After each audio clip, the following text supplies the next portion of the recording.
Creative noncompliance is defined by Deborah Meier in her words when she says, "Early in my teaching career, my colleagues taught me the art of creative noncompliance, a form of resistance that involved deflection, and yes, a level of dishonesty in which I always regretted having to engage.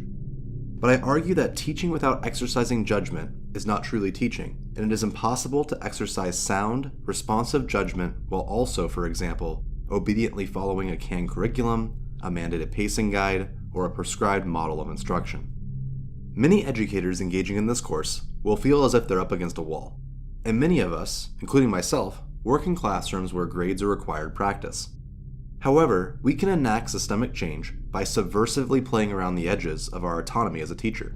This will look different in every context, but by knowing the research, implementing our practice well, and backing it up with student engagement, we can over time build a fundamental change in assessment. Note that we are talking about mitigating risk. We aren't saying that you should walk into your classroom and scream that there's no more grades and then flip over the desk. Instead, you should think about calculated risk. How far do you think you can change assessment in your classroom? Reflect on that, and then consider taking it one step further. In the following chart, you will see a place to organize your thoughts. Think about what policies currently exist in your practice. Is there a mandated number of grades per week? Do students need a grade report to participate in athletics? Is your school a legacy school where grading is assumed and rigid? And then think about what will happen if you're caught changing the system. What are the actual ramifications? How often does anyone actually care what you're doing? How can you back up what you do?